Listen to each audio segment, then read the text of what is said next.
दाहिना हाथ उसने उसने यूसुफ ने क्या किया, उसने कहा, उसने देख लिया कि पापा सामने खड़े हैं, दाहिना हाथ इस तरफ है, उसने बड़े को अपने खब्बे पास से कर दिया। उसने कहा चल तू इधर खड़ा हो, छोटा तू मेरे सज्जे खड़ा हो, पापा के खब्बे खड़ा हो, तो जब हाथ रखेंगे इस पे सज्जा इस पे खब्बा। उन्होंने कहा नहीं ऐसा नहीं होगा, मैं अपना सज्जा हाथ छोटे पे रखूंगा और खब्बा हाथ बड़े पे रखूंगा। कारण यह था कि ये दोनों बालिग थे, एडल्ट थे, समझ सकते थे। मैं आपको दावे से कह सकता हूं छोटा ज्यादा पवित्रताई में था बड़े से, मैं आपको दावे से कह सकता हूं। मैं आपको यह भी बता सकता हूं, अगर बड़ा बेटा पाप में होता तो वो हाथ रखता ही नहीं उस पे, और उसको रुबेन की तरह बोलता कि तूने व्यभिचार किया, तू औरों से श्रेष्ठ नहीं ठहरेगा। लोग बोलते सब एक समान हैं, सारे चेले एक जैसे हैं। ऐसा नहीं है, बाइबल में ऐसा कहीं नहीं लिखा, सारे एक समान नहीं। परमेश्वर ने कहा उसने तुम्हारे कर्मों के हिसाब से, उसने तुम्हारे कर्म के हिसाब से, याकूब ने अपने 12 पुत्रों को उनके कर्मों के, उनके पास के हिसाब से आशीष दी और वचन दिया। जब वो मरने वाला था उसने रुबेन को बुलाया, रुबेन को बोला तू मेरी रखेल के साथ सो गया था, पाप किया था, इसीलिए तू औरों से ऊंचा नहीं ठहरेगा, तू हमेशा नीचा रहेगा। रुबेन तू ऊंचा नहीं होगा, चाहे तू पहलोठा है, पहलोठा होने के कारण सबसे ज्यादा प्रॉपर्टी का अधिकार तेरे ऊपर है। पहलोठे होने पर जो प्रॉपर्टी थी, अगर 6 भाई हैं, पहलोठे को 6 हिस्से नहीं कर 7 हिस्से करते थे प्रॉपर्टी के। अगर 6 भाई हैं तो कितने हिस्से होते थे? 7। 2 हिस्से मिलते थे पहलोठे को और बाकियों को एक एक हिस्सा मिलता था। पर परमेश्वर ने कहा रुबेन तू व्यभिचारी है, तूने एक लड़की के साथ पाप किया, इसलिए तू दूसरों से ज्यादा श्रेष्ठ नहीं ठहरेगा, तू भी आम लोगों की तरह होगा। जब शमूएल मसा करने के लिए आया तो उसने कहा तेरे बड़ा बेटा कहां है? बड़ा बेटे को मसा करने का परमेश्वर ने कहा मैंने इसे अयोग्य समझा है। दूसरा आया, परमेश्वर ने कहा मैंने इसे अयोग्य समझा है। तीसरा आया, परमेश्वर ने कहा मैंने इसे अयोग्य करार दिया है। आप किसी को अयोग्य करार नहीं दे सकते जब तक आप उसके पेपर ना ले लें। आप किसी को बोल सकते हो ये फेल हो गया, पेपर होंगे तभी फेल होगा कि नहीं होगा? कि बिना पेपरों के फेल कर दोगे किसी को? टेस्ट लोगे, काम दोगे, देखोगे ना कि कर सकता है कि नहीं कर सकता। परमेश्वर ने सभी को फेल कर दिया। जब दाऊद आया परमेश्वर ने कहा मस्सा कर, इसी को मस्सा कर, क्योंकि ये मेरा होने वाला राजा है जिसको मैंने चुना है अपनी महिमा के लिए। आमीन। कितने कितने समझ रहे इस बात को? एक स्पिरिचुअल है, एक चीज, एक स्पिरिचुअल घटना हुई बाइबल में। अब हाथ ही रखा है, सज्जा क्या और खब्बा क्या, वचन ही रिलीज हुए, क्या हो गया? उस समय कोई फर्क नहीं लगा होगा। उस समय अगर इसके पास आईफोन 13 है, उसके पास 12 है, उसके कहा मेरे पास तो अभी भी 13 है, कोई क्या फर्क पड़ता है? बड़ा बोलेगा अभी मेरे पास ब्लेसिंग ज्यादा है, क्या फर्क पड़ता है? लेकिन स्पिरिचुअल चीजें रंग लेके आती। आप आज मेहनत करोगे, ऐसा इम्पॉसिबल है, पत्ता काट दो कि आपको मेहनत का फल नहीं मिलेगा। इम्पॉसिबल। वो आज मिले, कल मिले, परसों मिले। स्पिरिचुअल चीजें इफेक्ट करेंगी ही करेंगी। आप प्रेयर करेंगे, मान लो आप प्रभु के लिए खड़े रहेंगे, आप पवित्रताई में रहेंगे, आप प्रार्थना में रहेंगे, आप परमेश्वर से, उन सभी चीजों से, लंगर प्रसाद से दूर रहेंगे, आप परमेश्वर के बने रहेंगे, रिजल्ट आएगा ही आएगा। पॉसिबल ही नहीं कि आपका रिजल्ट ना आए, ऐसा संभव ही नहीं। स्पिरिचुअल चीजों का एक महत्व है, वर्ड्स का एक महत्व है, और वर्ड्स रिलीज होते हैं आपकी बिताई हुई पास जिंदगी के हिसाब से। आमीन। आपने पुरानी जिंदगी कैसे बिताई है? जब परमेश्वर का फल देने का टाइम आया तो आप कहां स्टैंड करते हैं? आपको परमेश्वर क्या वचन देगा, कितना देगा, ये आप लोगों के ऊपर निर्भर करता है, परमेश्वर के ऊपर नहीं करता। हालेलुया। आप समझ रहे बात हो कि नहीं? परमेश्वर देखो, गिनती कितने साल बाद हुई जाके, उसकी मौत यीशु मसीह के आने से 1805 साल पहले, और जब जनगणना हुई तो 1444, कितना फर्क देखो, 350 साल का फर्क।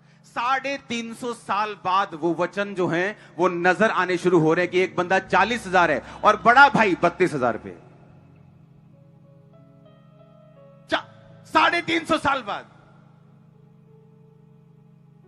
लोगों को लगता है कि स्पिरिचुअल लाइफ से क्या हो जाएगा, मेरा कौन सा कुछ चेंज, मेरे को सा तनख्वाह लग जाएगी स्पिरिचुअल प्रार्थना ज्यादा करूंगा तो। अरे आज आपको लगता है फर्क नहीं पड़ रहा, लेकिन इतना फर्क पड़ेगा जितना तुम सोच भी नहीं सकते। आज मुझे लगता है क्या हो जाएगा मोबाइल छोड़ के, फेसबुक छोड़ के, क्या हो जाएगा ब्लू फिल्म में छोड़ दूंगा तो, क्या होगा आज मैं गर्लफ्रेंड छोड़ दूंगा, क्या हो जाएगा। अरे अभी आपको मालूम नहीं क्या होगा, लेकिन वो आएगा रिजल्ट।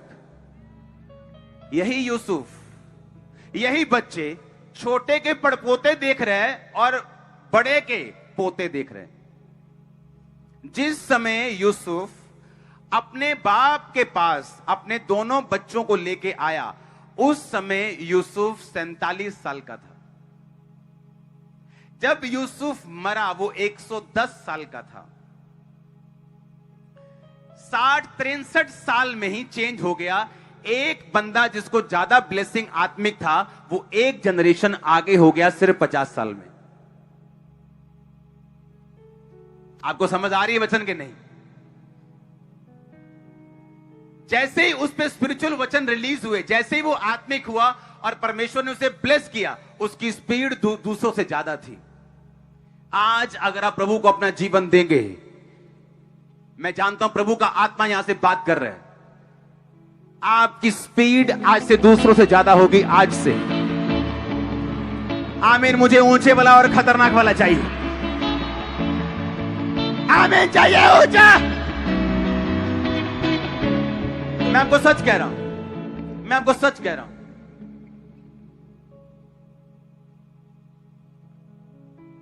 आप जैसे स्पिरिचुअल बनेंगे आपको तब लगेगा कि कोई फर्क नहीं। इमेजिन करो, एक दिन पहले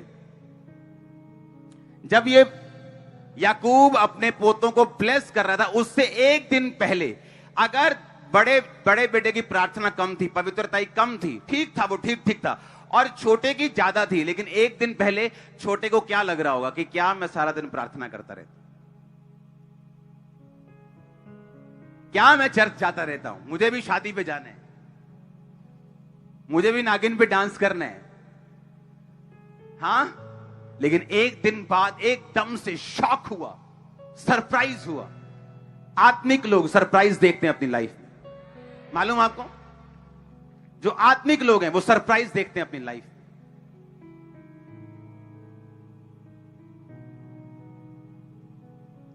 आज खंबरा, अगर हमने होशियारपुर ब्रांच में आज हजारों लोग बैठे हैं, खंबरा ब्रांच की एक भी नुक्कड़ आज भी खाली नहीं, सारे ओवरफ्लो है हॉल, सारे हॉल, बाहर अंदर ओवरफ्लोज। ये देखो, ये ओवरफ्लो हॉल जो आप देख रहे हो खंबरा के हैं, ये ब्रांचेस के नहीं। 1% भी जगह खाली नहीं है। और होशियारपुर में आज हजारों लोग बैठे हैं वहां पे। इसी चर्च से निकल के देखो, ये होशियारपुर की ब्रांच देखो। सुनो मेरी बात, मैंने देखा है, आप प्रभु में चलते रहते हैं, कई बार आप दुखी हो जाते हैं प्रार्थना करके, पवित्रताई में चल के, और जब रिजल्ट नहीं आता, डोंट वरी, एकदम से सरप्राइज मिलेगा आपको। मुझे ये एक सरप्राइज नहीं मिला, मुझे हर कुछ महीने बाद या हर कुछ साल बाद, हर कुछ घंटों बाद भी मुझे कोई ना कोई सरप्राइज मिलता है। परमेश्वर ने कहा, जो मुझ पे विश्वास करेगा ठट्ठा करने वालों की मंडली में नहीं बैठेगा, यहोवा की व्यवस्था से दिन रात प्रसन्न रहेगा। वो उस वृक्ष के समान होगा जो बहती नदी के किनारे लगाया गया। उसके पत्ते कभी मुरझाएंगे और वो अपनी ऋतु में 24 घंटे फलेगा, 24 घंटे फल लाएंगे। कहता 24 घंटे फल नहीं आते, अपनी ऋतु पर, सीजन पर। आप क्रिश्चियनिटी में चलेंगे ना, यह इम्पॉसिबल है कि आप रोज ही कहेंगे कि बड़ी बड़ी टेस्टिमनी बन रही रोज, एवरी डे। हो सकता है 10 दिन ऐसा हो, 1 साल ऐसा हो, पर एक टाइम आएगा जब फल बंद होंगे। लेकिन पानी के कारण, वचन के कारण जो आपको सींच रहा है, आप हरे रहेंगे। जब कोविड आएगा तब भी हरे रहेंगे। लोग बोलेंगे, अच्छा ये कैसे बाहर आ गए कोविड के टाइम पे? इन्होंने कोई, लगता है कोई सरकार से बात करके कोई दवाई ले ली है पहले से ही। दवाई तो हमने पहले ली हुई है बपतिस्मे की। हां, लोग बोलेंगे ये हरा कैसे, हम तो सूख रहे हैं, ये हरे कैसे? परमेश्वर ने कहा जो पानी के किनारे, वचन के किनारे लगाए गए, उनके पत्ते कभी, उसने ये नहीं कहा जब कोविड ज्यादा हो जाएगा तो मुरझा जाएगा, थोड़े से पीले हो जाएंगे, थोड़े से हरे रह जाएंगे। उसने कहा नेवर, कभी नहीं मुरझाओगे तुम, कभी नहीं।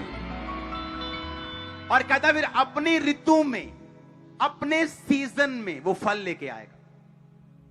किसी फल का सीजन 3 महीने बाद होता है, कोई फल 6 महीने बाद आता है, कोई 4 महीने बाद भी आता है।